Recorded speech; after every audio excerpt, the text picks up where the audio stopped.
오늘 우리에게 주신 하나님의 말씀은 로마서 16장 21절에서 27절입니다. 찾으신 후에 저와 여러분이 한 절씩 교독하시고 마지막 절은 합독하시겠습니다. 제가 가진 성경은 신약성경 263쪽이 되겠습니다. 나의 동역자 디모데와 나의 친척 누기오와 야손과 소시바더가 너희에게 문안하느니라. 이 편지를 기록하는 나 더디오도 주 안에서 너희에게 문안하노라. 나와 온 교회를 돌보아주는 가이오도 너희에게 문안하고 이성의 재무관 에라스도와 형제 구아도도 너희에게 문안하느니라. 나의 복음과 예수 그리스도를 전파함은 영세 전부터 감추어졌다가 이제는 나타내신 바 되었으며 영원하실 하나님의 명을 따라 선지자들의 글로 말미암아 모든 민족이 믿어 순종하게 하시려고 알게 하신 바 그 신비의 계시를 따라 된 것이니 이 복음으로 너희를 능히 경고하게 하실 지혜로우신 하나님께 예수 그리스도로 말미암아 영광이 세세 무궁하도록 있을지어다. 아멘. 그러므로 나의 사랑하고 사모하는 형제들, 나의 기쁨이요 면류가 아닌 사랑하는 자들아, 이와 같이 주 안에서 서라. 아멘. 여러분, 빌립보서 4장 1절 이하의 말씀해 보시면 바울이 정말 사랑하는 빌립보 교인들을 향한 바울의 고백이 있습니다. 사랑하고 사모하는 형제들, 기쁨과 면류관이 되는 하나님의 자녀들, 그래서 그들은 주 안에서 어떤 일이 있어도 넘어지지 아니하고 일어서라. 하나님 앞에 어떤 고난과 삶에도 믿음을 중단하지 않고 굳건히 믿음 위에 선 사람의 모습으로 끝까지 믿음의 경주를 다하라 라고 하는 권면의 말씀이 4장 1절 빌립보서 마지막 장 4장은 그렇게 시작을 하고 있죠. 특별히 이 말씀처럼 저의 사랑하고 사모하는 여러분, 그리고 저의 기쁨이 되고 면류관이 되는 여러분들이 끝까지 주 안에 서서 주님 부르시는 그날까지 믿음의 아름다운 경주를 이어가고 흔들리지 않는 믿음으로 하나님을 영화롭게 하는 여러분 모두가 되시기를 주님의 이름으로 축원합니다. 아멘. 여러분 명절을 잘 보내셨습니까? 그래, 이번 명절은 좀 길어 보이죠? 이번 명절은 아마 주일이 끝나고 3일 동안 연결되니까 아마 어느 명절보다도 긴 것 같고, 저를 비롯하여 우리 교직원들도 이번 명절 사흘 동안 또 고향에도 다녀오고 또 조금의 여유, 연말부터 살아온 여러 가지 사역과 환경 가운데 좀 여유를 가지고 보낸 그런 시간들을 가졌습니다. 무엇보다도 감사한 것은 이 명절 기간 동안 코로나의 위중함이 여전히 우리 가운데 상존하고 있었지만 그래도 모든 성도들 무탈하게 잘 고향을 다녀오시고 또 여러 가지 어려운 일들이 계시지 않는 것 같아서 정말 얼마나 감사한지 알 수가 없어요. 에베네셀 하나님의 도우심이 우리와 함께하여 주신 줄로 믿습니다. 제가 제일 좋아하는 시인 중에 한 분이 그분 목사님이죠. 구상시인 돌아가셨습니다. 참 귀한 분인데 여러분 이 구상시인의 수많은 시들이 있는데 부활의 시, 영원의 시, 그분 목사님이라서가 아니라 그분 자체가 하나님 앞에 성령에 붙잡혀 있는, 아마 여러분 책을 가지고 있는 분들도 또 그분의 시집을 가지고 있는 분들도 많이 계실 텐데 그 구상 시인의 시를 보면 명절을 맞고 한 해를 시작하고 하루를 새롭게 시작하는 우리들이 오늘 이 하루가 하나님의 영원 가운데 이어져 있다. 그러니까 우리가 오늘 현재를 살지만 오늘 이 현재는 오늘에 사는 것이 아니라 어제의 과거와 오늘의 현재와 미래를 함께 이어져 가는 것이지, 영원이라고 한다면 우리가 죽어서 영원한 것이 아니라 벌써 오늘 이 하루가 신비의 셈이고 오늘 이 하루가 바로 그 영원 속의 하루다라고 하는 것으로 구산시는 그렇게 얘기를 하고 있습니다. 그 시에 보면 이런 얘기가 있습니다. 오늘도 신비의 셈인 하루를 시작한다. 이 하루는 한 방울, 저 강물의 한 방울의 물이 저 산골짜기 옹달샘에서 이어져 있고, 그리고 아득한 푸른 강에 이어져 있다. 여러분 그렇잖아요, 그죠? 지금 눈에 보이는 이 강물은 이게 과거와 현재와 미래, 그 안에 과거와 미래와 현재가 들어있다. 나의 오늘 이 하루도 시방 바로 그 영혼 속에 살아가는 하루다라고 하는 구상 시인의 시가 있습니다. 여러분 이 시는 굉장한 의미를 주고 있는데요, 다름이 아니라 오늘 하루는 오늘 산다고 하지만 말씀드린 것처럼 우리는 어디를 잘라서 과거고 어디를 잘라서 현재고 어디를 잘라서 미래 이렇게 생각할 수 없다는 거예요. 이 모든 것들이 다 하나로 연결되어 있는 거예요. 뭐처럼? 강물처럼. 눈에 보이는 이 강물은 오늘 보이는 현재의 강물 같지만 그게 아니죠. 저 산골짜기 옹달샘에 그 강물의 한 방울의 물은 그 산골짜기 옹달샘에 이어져 있고 아득한 푸른 바다에 이어져 있는 거예요. 그러니까 그 과거로부터 오늘, 그리고 미래 푸른 바다로 불과 몇 시간 후에 흘러가지만 그 미래 푸른 바다로 이어져 있다라고 하는 것이죠. 그러므로 오늘 이 하루는 영혼 속에 살아가는 하루고 시방 바로 나는 오늘 그 영혼 속에 삶을 이어져 간다라고 하는 것이 구상신, 구상 목사님의 시였습니다. 매일 새를 시작하고 하루를 새날을 시작하면 우리 안에는 지난 것들은 지나갔고 미래는 아직 오지 않았고 오늘 현재를 산다라고 생각하지만 영혼을 살아가는 예수 그리스도 안에서 영혼을 살아가는 우리는 벌써 영혼이 시작되어 있는 거예요. 오늘 이 하루가 그 영혼 속에 들어있단 말이에요. 지금 그래서 구상 목사님은 이걸 얘기하고 싶은 거예요. 우리는 2022년을 새롭게 시작하는 구정을 맞고 또 출발합니다. 이 가운데서 하나님께서 우리에게 큰 은혜를 더하여 주어서 이제 영혼 가운데 하루를 시작하는 마음으로 오늘 이 하루하루를 오늘은 이렇게 보내고 내일은 그렇게 맞을 거라고 하는 것이 아니라 그 영혼을 잇대어 살아가는 아름다운 믿음의 여로, 믿음의 행로가 되기를 담임 목사가 이 말씀으로 축복합니다. 아멘. 자, 여러분 오늘 우리에게 주신 22절 말씀을 한번 우리가 읽도록 하겠습니다. 22절 한번 읽어볼까요? 함께 하죠.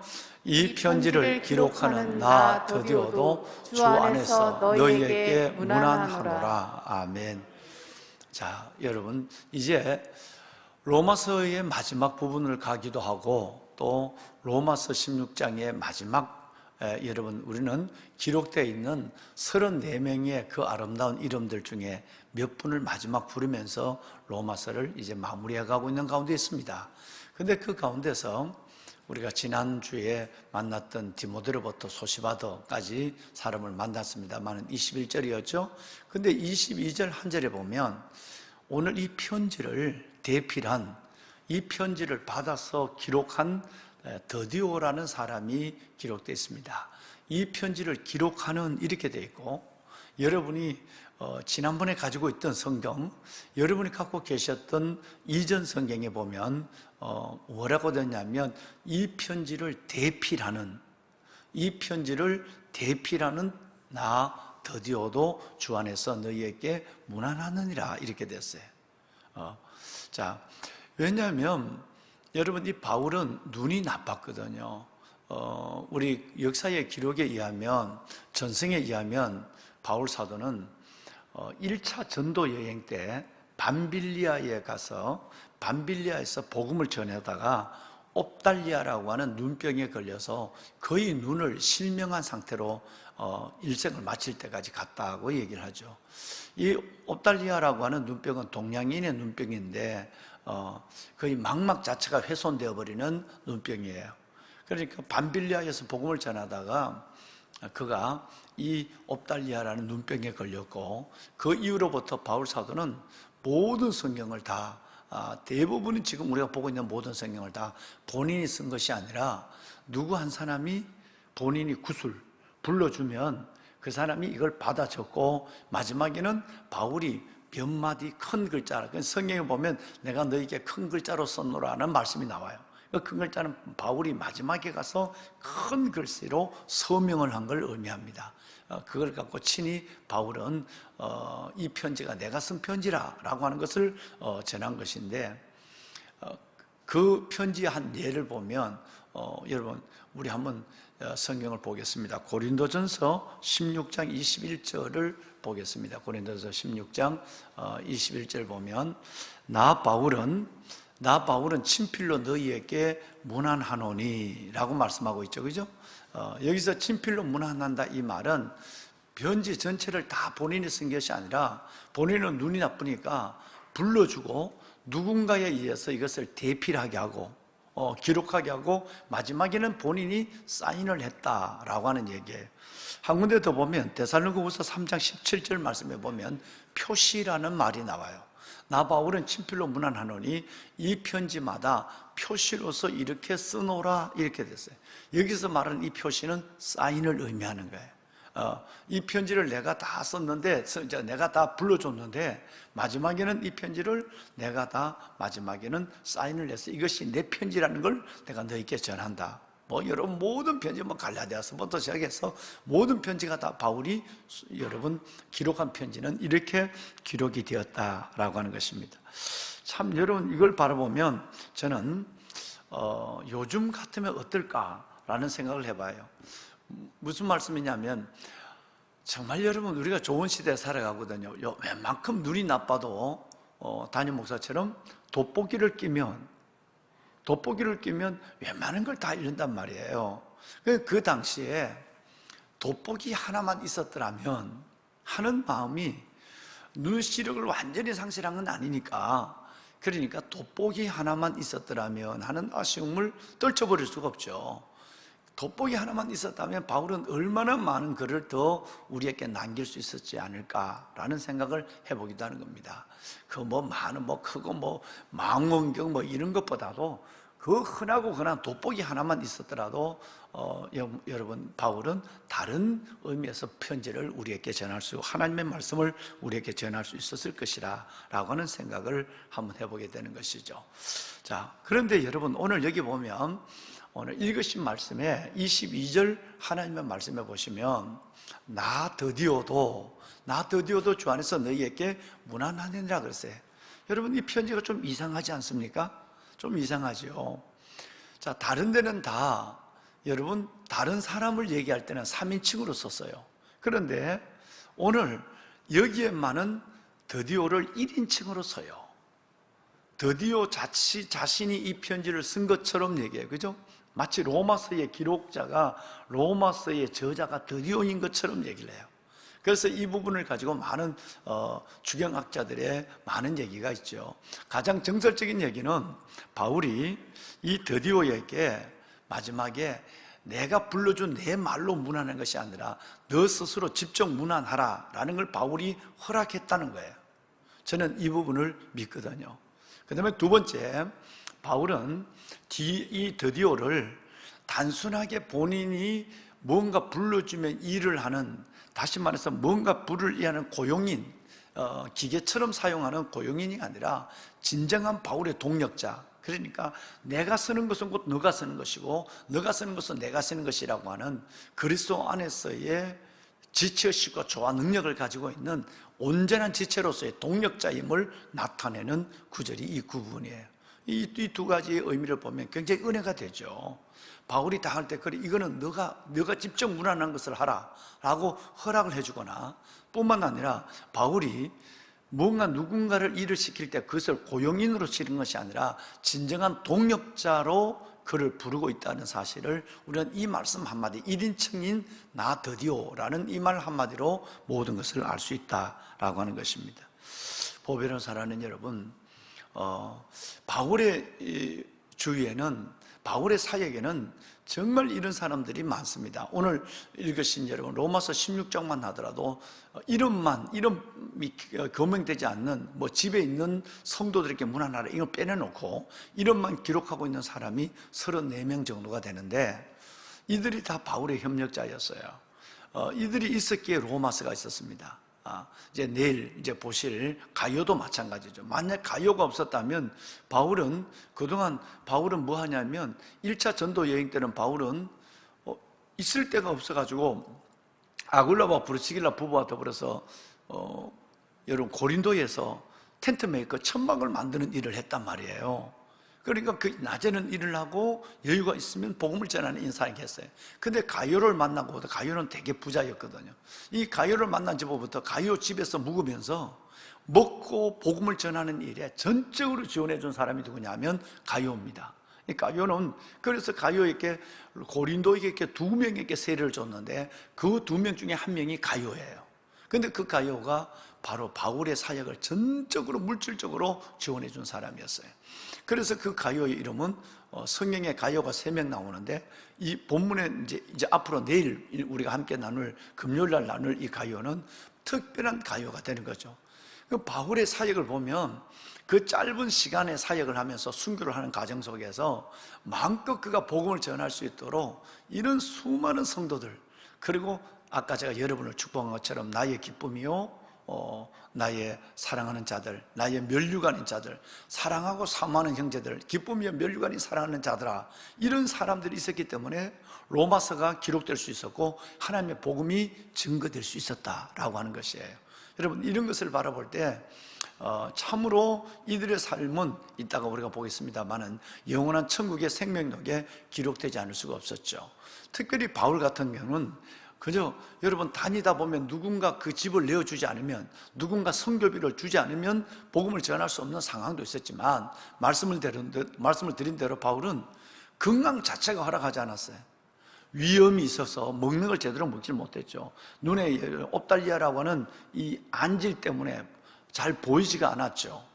바울의 여러분 이 건강은 몸에 간질병이 있었죠.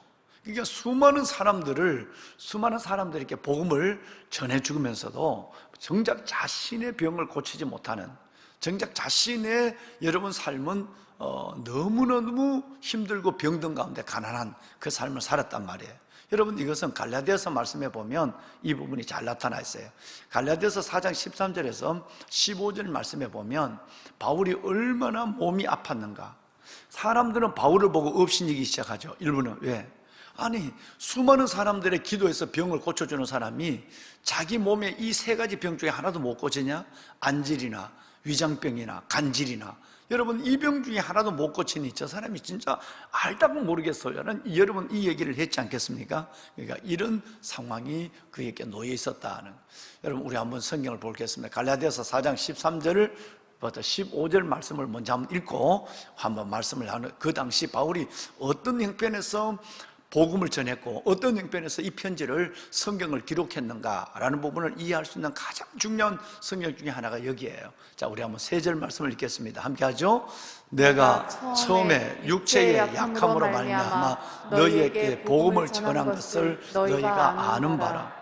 너희를 시험하는 것이 내 육체에 있었으되 이것을 너희가 없인 여기지도 아니하며 버리지도 아니하고 오직 나를 하나님의 천사와 같이 또는 그리스도 예수와 같이 영접하였도다. 너희의 복이 지금 어디에 있느냐? 내가 너희에게 증언하노니 너희가 할 수만 있었더라면 너희의 눈이라도 빼어 나에게 주었으리라. 아멘. 자, 여러분, 먼저 13절 말씀해 보시면 읽으신 대로 육체의 연약함으로 복음을 전한 것을 너희가 안다. 내가 얼마나 몸이 엉망이나, 그야말로 내 몸이 엉망인 상태에서 너희에게 복음을 전한 사실을 너희가 안다라고 말씀하고 있죠. 그죠?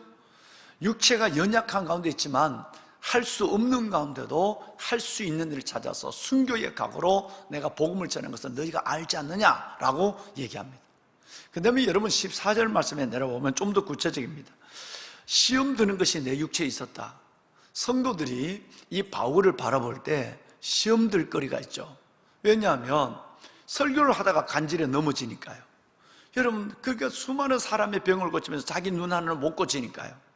먹지를 못하니까, 힘이 없으니까 거의 누군가 아니면 무엇인가 의지해야 설교가 되는 거예요.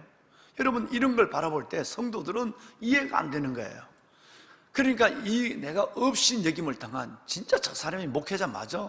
정말 저 사람이 위대한 바울 맞아? 라고 하는 업신 여길 만한 일들이 내 안에 있었다. 여러분, 그러니까 이것을 다르게 얘기하면 성도들이 시험거리가 된단 말이에요. 성도들의 시험거리가 되는, 여러분들이 시험거리가 되는 일들이 내 몸 안에 가득히 있었는데 여러분들이 나를 없인 여기지도 아니했다. 뿐만 아니라 버리지도 않았단 말이에요. 바울을 없인 여기거나 주의 종을 없인 여기거나 버리지도 아니했다. 더 놀라운 것은 이런 바울을 영접해서 천사처럼, 하나님의 천사처럼, 다른 말로는 좀 더 나가면 예수 그리스도처럼 영접했다 그랬어요. 할렐루야. 여러분, 참 놀라운 일이 아닐 수가 없습니다. 예. 바울은 지금 이 일에 대해서 감사하고 있는 겁니다. 그러면서 드디어 자기 마지막 16절 말씀에, 15절 말씀에 보면 자기 육체에 대한 큰 감사를 하고 있죠. 너희가 정말 나를 얼마나 사랑하는지 눈이 안 보이니까 내가 보게 하는 일이라면 너희 눈이라도 삐어서 내게 주었을 것이다 라고 하는 말을 갈라디아 교인들에게 합니다. 여러분, 이 말을 바라보면 바울이 얼마나 건강이 어려웠다라는 건, 너무너무 어려우니까 성도들이 바울을 바라보고 시험 든다니까요. 바울을 바라보고 마음이 힘든다니까요. 이런 가운데 있지만 너희가 나를 천사처럼, 때로는 예수 그리스도처럼 대접한, 난 이걸 잊지 않는다. 진짜 너희가 눈이라도 뼈서 나를 줄 수 있는 그 사랑을 나는 잊지 않겠다라는 말을 가지고 있습니다. 이런 갈라디아 교인이 이단이 들어와서, 율법주의적 이단이 들어와서 모든 것들을 허틀어 놓는 상황을 보게 되는 것이죠. 여러분, 이런 일들을 바라볼 때에 바울이 얼마나 제한된 육체와 관계 속에서 이 일들이 이루어졌는가 하는 것을 우리는 알 수가 있습니다. 보배로 사랑하는 여러분, 제자 훈련할 때 우리가 3MP라고 하는 것을 우리가 한번 공부를 했죠. 그죠? 우리는 반드시 그리스도 예수의 참 제자는 세 그룹에 있어서 유익한 사람이 되어야 한다. 첫째는 성도들에게, 두 번째는 포텐셜 리더들, 잠재적 리더들에게, 그리고 마지막 세 번째는 목회자들에게 어떤 사람이 되느냐. 여러분, 이것이 진정한 제자의 세 가지의 제자의 자세다. 3MP라고 얘기했어요. 그죠? 첫째는 모델 투 피플이라고 했어요. 우리의 믿음은 성도들에게 시험거리가 되면 안 되죠. 그죠? 성도들에게는 모델이 돼야 돼요. 여러분, 예배하는 생활, 여러분 성도들에게 언어, 성도들에게 봉사, 성도들에게 교제, 하나님의 말씀을 살아가는 것, 모든 일에 있어서 모델이 돼야 돼. 그래서 모델 투 피플, 성도들에게는 모델이 돼야 돼. 그 다음에 두 번째는 멘토 투 포텐셜 리더스라고 하는데, 여러분처럼 리더가 될 수 있는 사람, 잠재적 일을 가지고 있는 사람에게는 꼭 1대1로 그들을 잘 신앙으로 양육해서 그들로 하여금 잠재적 리더, 앞으로 귀하게 쓰임받는 리더로 세우는 일에 있어서는 그 사람들에게서는 우리는 바로 멘토링을 해야 된다. 여러분, 멘토와 멘티의 관계 속에서 멘토링을 해야 된다. 그저 제자는 태어나는 것이 아니라 누군가 그 한 사람을 눈여겨보고 누군가 사랑을 베풀고 복음을 나누고 기도하고 삶을 공개하는 이 가운데서 여러분 멘토링이 이루어지니까, 그래서 여러분 같은 사람 하나를 꼭 1년 내지 2년에 여러분 같은 사람 하나를 만들어라. 이것이 바로 하나님이 우리에게 요구하는 거예요. 이것이 바로 멘토 투 포텐셜 리더스예요. 마지막 세 번째가 뭐냐면, 주의 종에게는, 목회자들에게는 든든한, 여러분, 바로 메인스테이 투 파스타, 목회자에게는 든든한 후원자가 돼야 돼요. 할렐루야. 때로는 보면 목회자가 연약할 때가 있거든요. 여러분, 저부터 우리 부목사님들, 전도사님들 연약할 때 참 많죠. 한계를 가지고 있으니까요. 누구든지 천사가 아니라 하나님이 사역하시는 것 이외에는 한계를 드러내겠다면 그 모든 한계를 여러분 안아주고, 바울처럼 눈이 나쁜 거, 간질, 때로는 육체의 연약함, 때로는 물질적인 내일 보는 가요, 여러분 이런 부분에 있어서도 그 주의 종이 사역을 할 수 있도록 온전히 그를 도와주는, 여러분 이것이 바로 메인스테이예요. 든든한 밧줄이라는 뜻이에요. 메인스테이 밧줄이죠. 메인스테이 투 파스타. 여러분 목회자에게는 든든한 밧줄이 되어줘야 돼요. 여러분, 이런 여러분이 되시기를 주의 이름으로 축원합니다. 꼭 성도들에게는, 또 여러분 같은 분들에게는, 그리고 목회자에게는 어떻게 여러분 역할적인 기능을 하면서 제자의 삶을 살아갈 것인가를 나타내는 것이 3MP예요. 아마 제자 훈련할 때 여러분들이 많이 들었었을 것인데, 여러분 바로 바울은 지금 로마서 16장에 기록되어 있는 이 사람들이 바로 이런 일들이라는 거예요. 바울은 사람들에게는 모델이 됐어요. 저렇게 믿는 거야. 끝까지 순교의 자리까지 저렇게 가는 거야. 또 바울 같은 멘토, 아까 얘기한 디모데, 여러분 소시바더, 여러분 가이오, 뭐 이런 분들에게는 멘토링을 해서 그가 죽어도 여전히 하늘나라가 계승되게 만들었어요. 그리고 수많은 사람들은 바울에게 메인스테이가 되어주었어요. 이래서 하나님의 복음이 열방 가운데 증거될 수 있었습니다. 보배로운 사랑하는 귀한 성도 여러분, 이제 이들은 하나님 앞에 어떻게 기억되느냐가 문제죠, 그죠? 우선 로마서 16장에만 기록되어 있다는 그 자체만으로도 대단한 겁니다. 그렇잖아요? 여러분 첫날 오래전에 몇 달 전에 여러분과 이 말씀을 나누면서 혹시 기억합니까? 여러분이 고린도 교인이라면, 여러분이 로마 교인이라면 아주 기쁠 사람도 있고 시험 들 사람도 있을 거예요. 그렇죠? 여러분 오늘 로마서 16장 전체를 보면 고린도 교인들도 한 7명 정도 나와요. 나머지는 다 로마 교인들이에요. 그 다음에 거기에는 유대인들도 나오고 이방인들도 나오고 노예도 나와요. 노예가 나오는 것을 다 우리가 함께 공부했잖아요.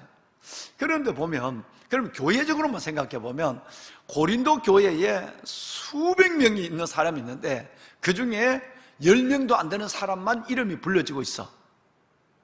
여러분 로마 교회는 몇백 명이 됐을 텐데 그 몇백 명, 뭐 지교회까지 하면 뭐 더 이름이 많았을 거예요. 그 중에도 불과 20명 정도밖에 이름이 불려지지 않아. 그러면 어떻게 생각합니까?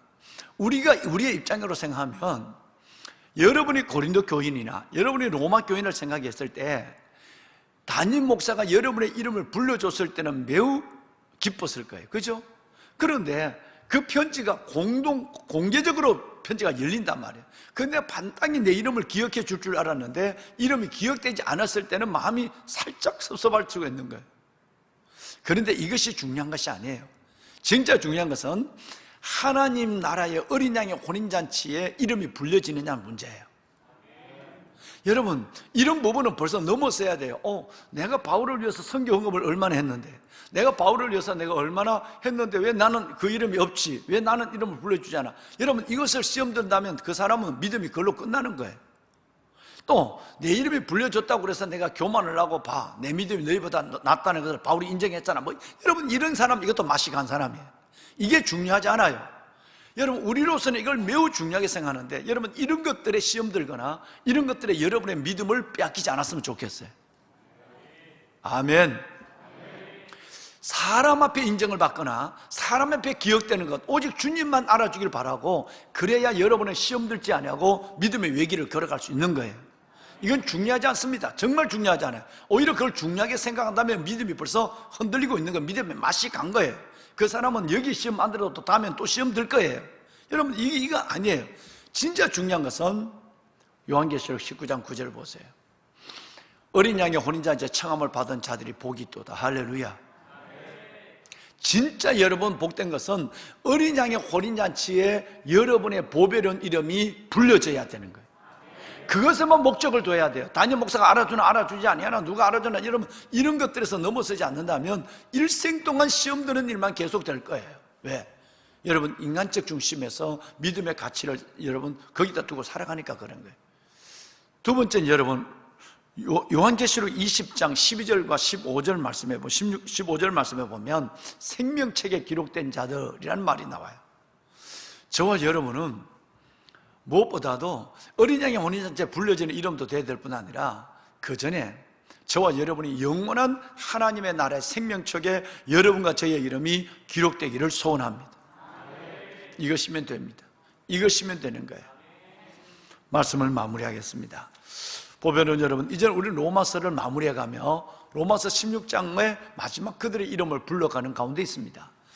여러분들의 이름이 하나님 앞에 기억되길 원하고, 아까 제가 처음 여러분을 축복하고 있는 것처럼 또 여러분이 저에게 그런 존재로 다가오고 있는 것처럼 나의 사모하고 사랑하는 형제들, 나의 기쁨이요 면류가 아닌 사랑하는 자들아 주 안에서 서라. 정말 여러분 하나님 앞에 기쁨이 되고 하나님 앞에 면류관이 되고 또 하나님 앞에 자랑이 되고 하나님이 사랑하고 사모하는 여러분이 되기를 주의 이름으로 축원합니다. 누구처럼? 오늘 본문에 나온 한 사람을 우리는 만났습니다. 누구냐면 더디오였어요. 이 더디오는 바울의 눈이 되어주고 바울의 손이 되어준 사람이에요. 눈이 먼 바울에게는 여러분 눈이 되어줬고 여러분, 눈이 머니까 글 쓰는 것이 우둔한 이에게는 손이 되어 줬습니다. 하나님의 복음을 위해서 협력하고 하나님의 나라를 위해서 봉사하고 하나님의 영광을 위해서 조용히 아무도 알아주지 않아도 봉사하는 그 아름다운 삶을 살아갈 때 하나님은 여러분들을 영원히 하늘나라에서 기억해 주실 줄로 믿습니다. 그 소망 바라보며 시험 들지 말고 믿음의 주여 온전케 한 오늘 윤건사님 기도처럼 믿음의 주여 온전케 하신 예수님만을 바라보고 끝까지 하나님 앞에 걸어가는 복된 참으로 귀한 여러분이 되시기를 주의 이름으로 축원합니다. 기도하겠습니다.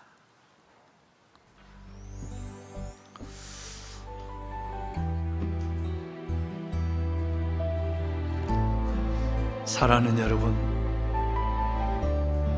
누군가의 내 이름이 기억된다, 참으로 기분 좋은 일입니다. 그런데 하나님은 그것보다 더 높은 차원의 그 놀라운 기쁨을 우리에게 주길 원합니다. 사람에게 기억되는 것에 관심을 가지면 늘 시험되는 삶을 살아갑니다. 나를 기억하면 기분이 좋고 나를 알아주면 흐뭇하지만 나를 기억하지 않으면 곧 불편하고 시험드는 이 믿음은 온전한 장성한 믿음이 아닙니다. 하나님은 우리에게 어린 양의 혼인잔치에서 우리 이름을 불러주길 원하고 우리 이름이 하늘나라의 영원한 생명책에 기록되기를 원합니다. 사랑하는 고배로운 새벽을 깨우는 성도 여러분, 하나님 언젠가 내 이름이 주님 앞에 그렇게 주님 앞에 기억되게 하시고 내 이름이 그렇게 주님 앞에 기록되게 하여 주옵소서. 하나님, 믿음의 주여 온전케 하신 예수님만을 바라보고 나아가게 하시고 끝까지 내 믿음을 경주하는 가운데서 주의 종과 하나님 앞에 사랑하고 사모하는 영혼이 되고 기쁨이요 자랑이요 면류관이 되는 내가 되게 하여 주시옵소서. 그래서 짧은 인생을 살아가지만 우리 가운데 영혼을 이루어가는 삶을 살게 하여 주시옵소서. 다 같이 손을 들겠습니다. 하나님, 오늘 우리가 만난 드디어, 내일 우리가 만날 가이오, 우리가 지난번에 만난 디모데와 여러분 또 야손과 소시바도 이런 하나님의 사람처럼 하나님 앞에 영혼이 가장 아름답게 기억되는 삶을 살 수 있도록 축복해 주옵소서. 이 기도 제목을 갖고 하나님 앞에 우리 간절히 기도하는 시간을 갖도록 하겠습니다. 우리가 주님을 세 번 부르고 함께 기도하도록 하시죠. 주여